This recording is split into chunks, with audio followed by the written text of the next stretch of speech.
paano ba gawin ang forcing moves at gaano ba ito kahalaga sa larong chess mga lods, no? Okay, so bago yan, ano ba ang forcing moves? Okay, forcing moves mga lods ay typical na moves na may traits or i-pressure mo ang opponent mo na gumawa ng desisyon. Isang desisyon mga lods na kung saan magdadala sa iyo sa advantage na posisyon. Kuha nyo ba yung point doon mga lods? Dito mangyayari yung strategy at tactics na makakatulong sa iyo na makontrol ang laro at magdadala sa iyo sa panalo. Okay?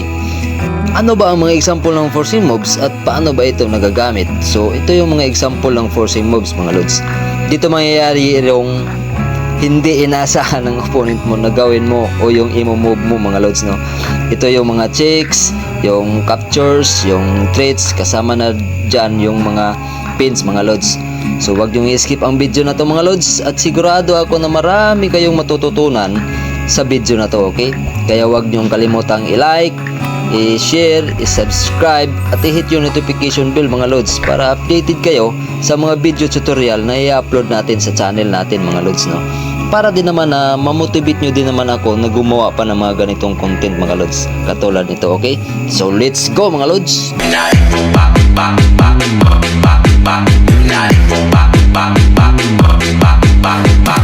Okay, sa position na to mga lods, okay, paano ba natin may apply dito yung forcing moves dito mga lods, no? So puti yung magmo-move dito mga lods. So nakikita natin sa position na to mga lods, yung king niya is naka-expose na mga lods, no? So ang nag-iisang defender lang dyan sa king na yan is itong knight. So paano natin magagamitan to ng forcing moves? Una, sa nakikita nyo mga lods, pwede tayo makapag-check dito, isa-sacrifice natin tong queen natin sa b8 mga lods para mapasok natin yung king, okay? So halimbawa check tayo dyan, ginamitan natin ang check dyan, okay? So queen b8 check.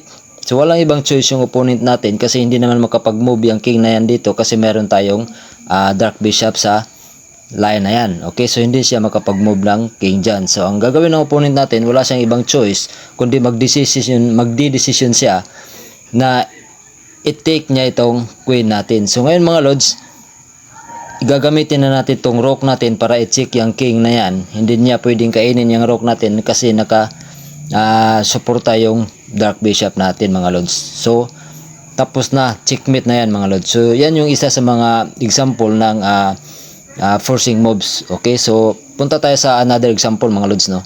So white pa rin yung magmo-move dito mga lods, no? So titingnan natin kung saan ba natin may apply yung forcing moves dito mga lods. So sa nakikita natin dito mga lods, yung dark bishop natin is naka-covered sa line na to. Okay, so gagawin natin mga lods, i-apply natin yung forcing moves, kakainin ng queen natin itong c6 pawn. Okay mga lods, kasi pagkatapos nating kainin yung c6 pawn na yan, magchi-check naman tayo dito sa light bishop. Okay, so titingnan natin mga lods, kainin natin yung c6 pawn. So walang ibang choice yung opponent natin kasi naka-check yan sa king niya, kailangan niyang kainin yung queen natin mga lods. So kinain niya yung queen natin sa c6.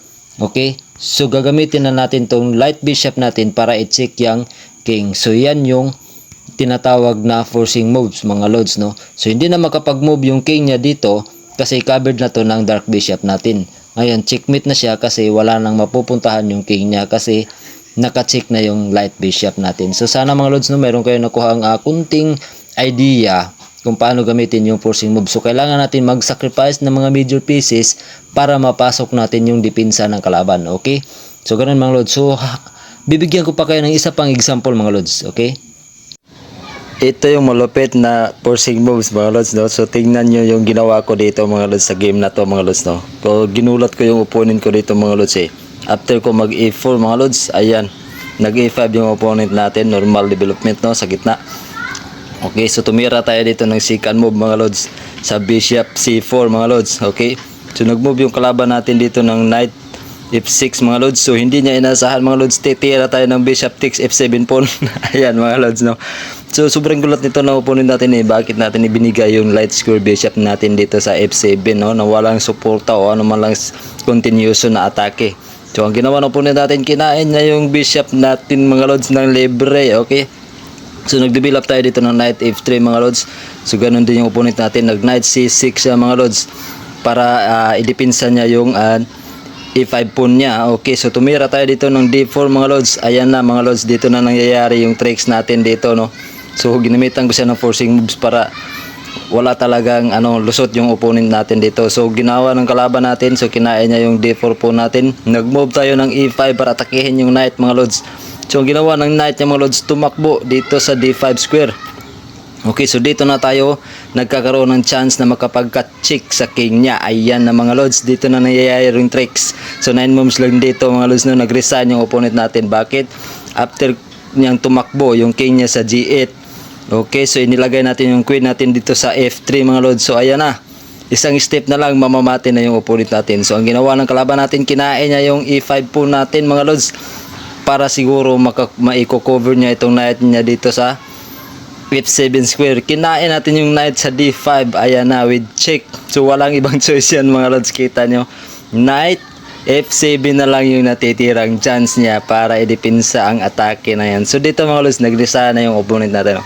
Sana may nakita kayong kunting idea mga lods, no, kung paano gamitin ang forcing move. So dito mga lods, sa larong chess, emotion lang yung labanan dito mga lods. Pag nagalaw mo yung emotion ng kalaban mga lods, pag na-atake mo yung emotion ng kalaban, the more na ma-atake mo siya, the more na mabablander mo yung opponent mo. Okay mga lods, so maraming salamat sa inyong panonood, at sana huwag nyo kalimutang i-like, i-share at i-subscribe yung channel natin mga lods, para ganahan tayo na gumawa pa ng mga ganitong content mga lods, no, para sa mga baguhang chess player. Okay, so maraming salamat mga lods, thank you, I love you all, bye bye. Never really know